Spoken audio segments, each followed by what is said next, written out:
আমন্ত্রণ দেশ বাংলায়, সঙ্গে আছি আমি আফরিন সুমনা। শুরুতে জানিয়ে দিচ্ছি সংবাদ শিরোনাম। জুলাই আন্দোলনের এক বছরেও পোশাক শ্রমিক শিশির হত্যার বিচার কার্যক্রমে নেই তেমন অগ্রগতি, সরকারকে অসহায় এই পরিবারটির পাশে দাঁড়ানোর আহ্বান।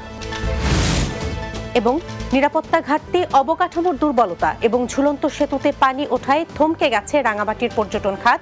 প্রাকৃতিক দুর্যোগে মুখ ফিরিয়ে নিচ্ছেন পর্যটকরা।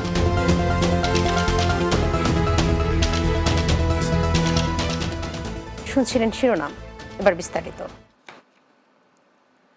জুলাই আন্দোলনের এক বছর পূর্ণ হলেও পোশাক শ্রমিক শিশির হোসেনের হত্যার বিচার কার্যক্রমে নেই তেমন অগ্রগতি। তাই দ্রুত সময়ের মধ্যে এই হত্যার সঙ্গে জড়িতদের বিচারের দাবি জানিয়েছেন ভুক্তভোগী পরিবার। হঠাৎ এইভাবে চলে যাওয়া কোনোভাবেই মানতে পারছেন না তার স্বজনরাও। আর সরকারকে অসহায় এই পরিবারটির পাশে দাঁড়ানোর আহ্বান জানিয়েছেন সচেতন মহল।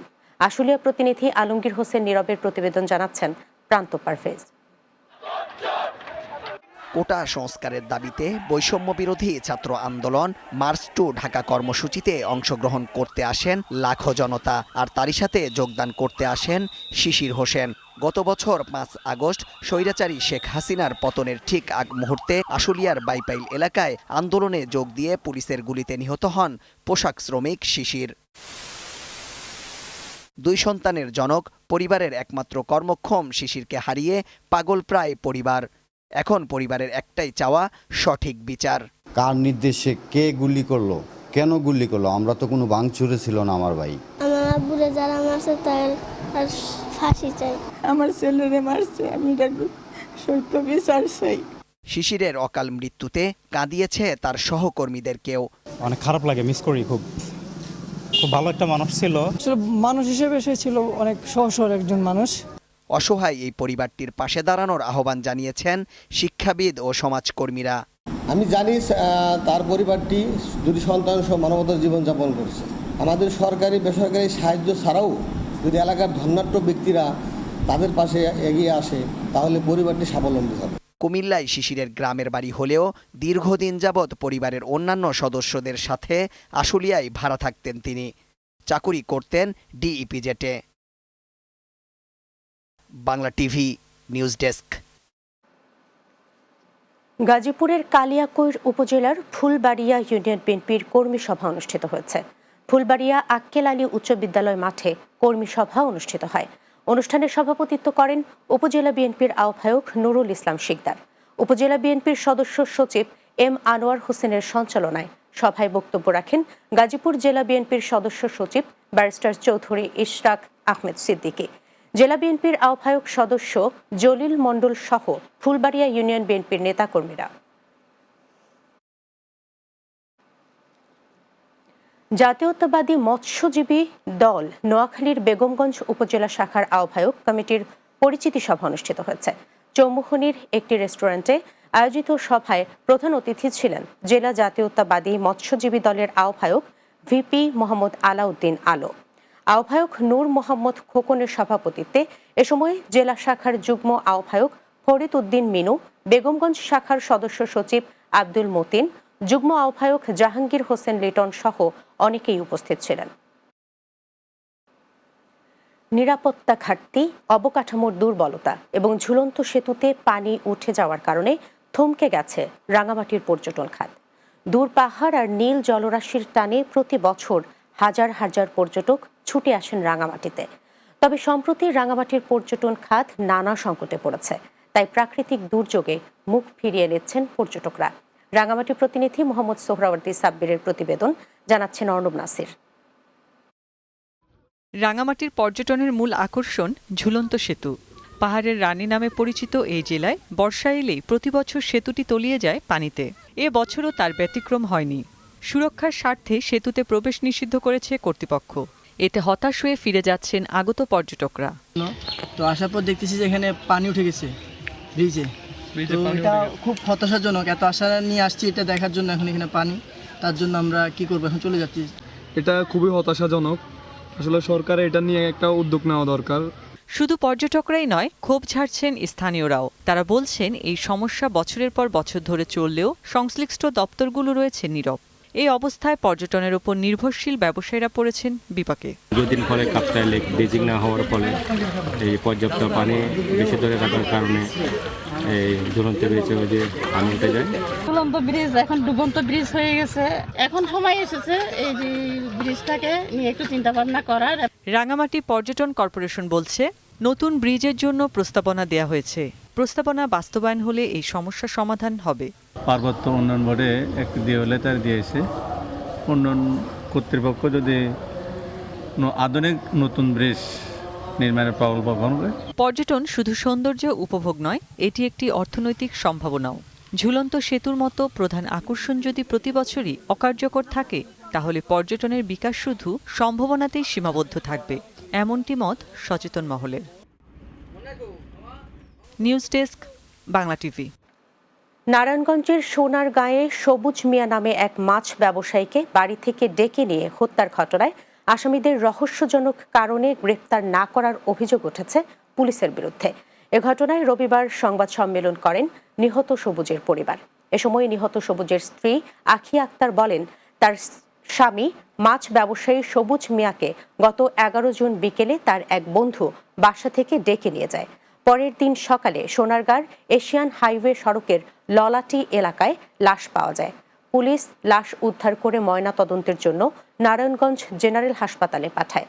এ ঘটনায় নিহত সবুজের বাবা মোহাম্মদ আলী বাদী হয়ে 7 জনকে আসামি করে হত্যা মামলার আবেদন করলেও সোনারগাঁ থানা পুলিশ একজনের নাম উল্লেখ করে হত্যা মামলা নথিভুক্ত করে।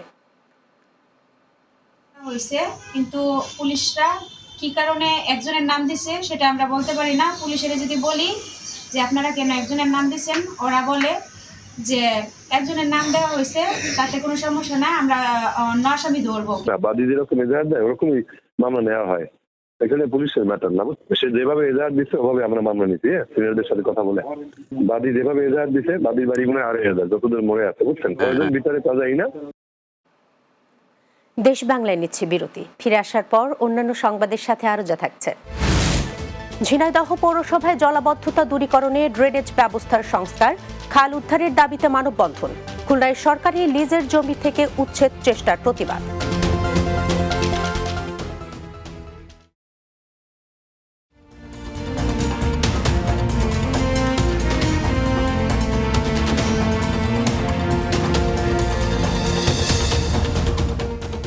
বিরতির পর আবারও স্বাগত দেশ বাংলায়।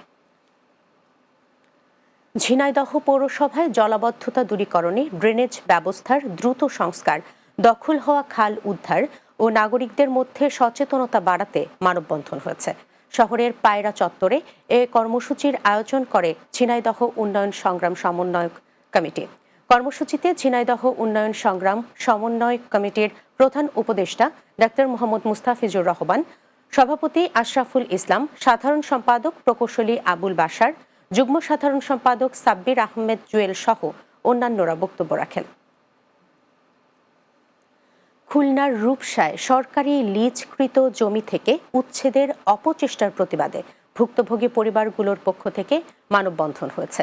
খুলনার রূপসার শ্রীরামপুর এলাকার 70টি ভুক্তভোগী পরিবার রূপসা উপজেলা পরিষদের সামনে মানববন্ধনের আয়োজন করে।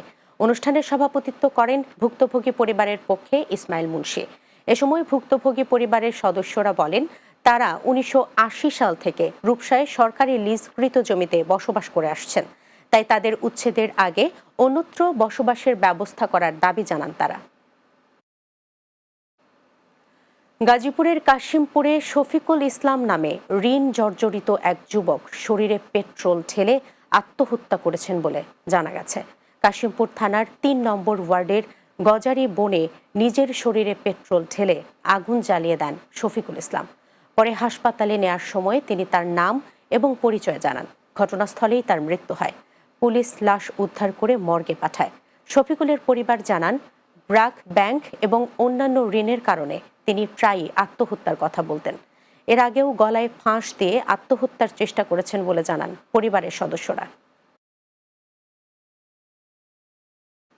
বর্ণিল আয়োজনের মধ্য দিয়ে যাত্রা শুরু করল বগুড়া মাল্টিমিডিয়া রিপোর্টার্স ইউনিটি।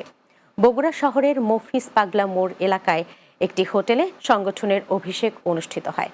16 সদস্য বিশিষ্ট কার্যনির্বাহী কমিটি নিয়ে আনুষ্ঠানিকভাবে আত্মপ্রকাশ করে সংগঠনটি। এতে বগুড়া প্রেস ক্লাবের সভাপতি রেজাউল হক রানু সহ অন্যরা উপস্থিত ছিলেন।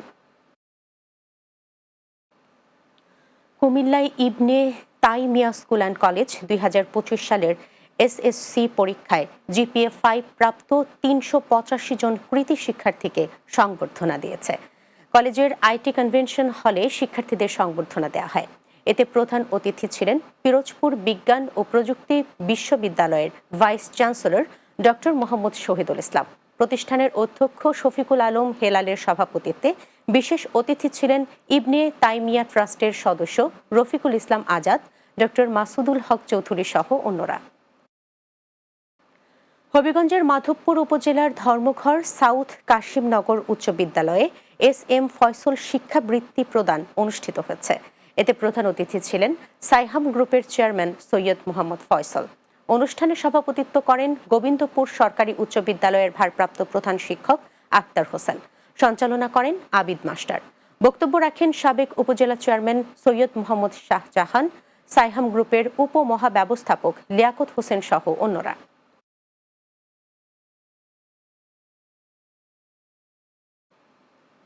শেষ করছি দেশ বাংলা। যাবার আগে সংবাদ শিরোনামগুলো জানিয়ে দিচ্ছি আরও একবার। জুলাই আন্দোলনের 1 বছরেও পোশাক শ্রমিক শিশির হত্যার বিচার কার্যক্রমে নেই তেমন অগ্রগতি। সরকারকে অসহায় এই পরিবারটির পাশে দাঁড়ানোর আহ্বান। নিরাপত্তা ঘাটতি, অবকাঠামোর দুর্বলতা এবং ঝুলন্ত সেতুতে পানি ওঠায় থমকে গেছে রাঙামাটির পর্যটন খাত। প্রাকৃতিক দুর্যোগে মুখ ফিরিয়ে নিচ্ছেন পর্যটকরা। এবং ঝিনাইদহ পৌরসভায় জলাবদ্ধতা দূরীকরণের ড্রেনেজ ব্যবস্থার সংস্কার, খাল উদ্ধারের দাবিতে মানববন্ধন। খুলনায় সরকারি লিজের জমি থেকে উচ্ছেদ চেষ্টার প্রতিবাদ।